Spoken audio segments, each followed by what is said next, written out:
સમાચારમાં વાત કરીએ તો રાજ્યભરમાં ઠંડીનો ચમકારો જોવા મળ્યો છે। સાથે જ હિમવર્ષાના કારણે ગુજરાતમાં ઠંડીનું પ્રમાણ વધુ જોવા મળ્યું છે। તો ઉત્તર ભારતમાં હિમવર્ષા થઈ રહી છે અને જેના કારણે ગુજરાતમાં ઠંડીનું જોર વધ્યું છે। અમદાવાદમાં ઠંડીનો પારો 12 ડિગ્રી ગગડ્યો છે। તો નલિયામાં 9.4 ડિગ્રી સાથે સૌથી નીચું તાપમાન નોંધાયું છે અને 9 શહેરમાં પારો 15 ડિગ્રીથી નીચે નોંધાયો છે। તો નલિયામાં 9.4 ડિગ્રી જેટલું સૌથી નીચું તાપમાન ઠંડુગાર શહેર બન્યું છે નલિયા। તો રાજ્યમાં ઠંડીનો ચમકારો જોવા મળ્યો છે। ઉત્તર ભારતમાં હિમવર્ષા થઈ રહી છે અને જેના કારણે ગુજરાતમાં ઠંડીનું જોર વધ્યું છે। અમદાવાદમાં ઠંડીનો પારો 12 ડિગ્રી ગગડ્યો છે। તો નલિયામાં 9.4 ડિગ્રી સાથે સૌથી નીચું તાપમાન નોંધાયું છે। નલિયા રાજ્યનું ઠંડુગાર શહેર બન્યું છે। તો 9 શહેરમાં પારો 15 ડિગ્રીથી નીચે નોંધાયો છે। વધુ વિગતો સાથે સંવાદદાતા અનિતા પરમાર આપણી સાથે લાઈવ જોડાઈ ગયા છે। જી, ઉત્તર ભારતમાં હિમવર્ષાના કારણે ગુજરાતમાં ઠંડીનું જોર વધ્યું છે, શું છે સમગ્ર વિગત?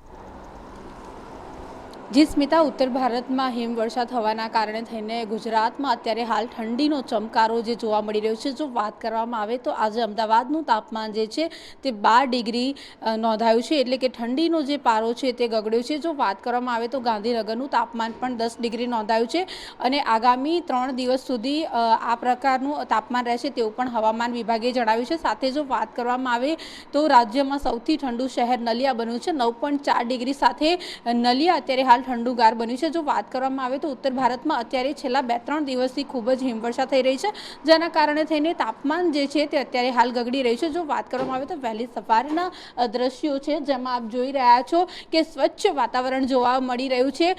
વાદળછાયું વાતાવરણ છે અને જે પવનો જે છે તે ધીમા ધીમા ફૂંકાઈ રહ્યા છે।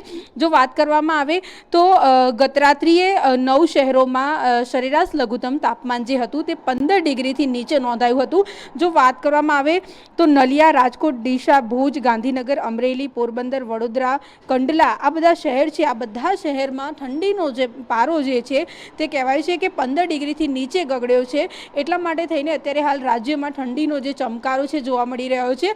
12 ડિગ્રીથી નીચે જ્યારે તાપમાનનો પારો જતો હોય છે ત્યારે ખૂબ જ ઠંડીનો અહેસાસ થતો હોય છે। અત્યારે હાલ હાડ થીજાવતી ઠંડીનો અનુભવ જે છે તે લોકો કરી રહ્યા છે। જો વાત કરવામાં આવે તો અત્યારે હાલ જે આપ જોઈ રહ્યા છો દ્રશ્યોમાં કે વહેલી સવારે ધુમ્મસવાળું વાતાવરણ જોવા મળી રહ્યું છે અને 3 દિવસ સુધી આ પ્રકારનું વાતાવરણ રહેશે તેવું પણ હવામાન વિભાગે જણાવ્યું છે। અમદાવાદમાં આગામી 5 દિવસ સુધી 12 ડિગ્રીથી લઈને 14 ડિગ્રી સુધી જે ઠંડીનું તાપમાન નોંધાશે તેવું પણ હવામાન વિભાગે કહ્યું છે। અત્યારે હાલ જો વાત કરવામાં આવે તો ઉત્તર ભારતમાં જે પ્રકારે હિમવર્ષા થઈ રહી છે તેના કારણે થઈને સમગ્ર રાજ્યમાં જાણે કે ઠંડીની ચાદર છવાઈ ગઈ હોય તેવા દ્રશ્યો જોવા મળી રહ્યા છે। સાથે જો વાત કરવામાં આવે તો માઉન્ટ આબુમાં પણ વહેલી સવારે બરફની ચાદર પણ જોવા મળી રહી છે।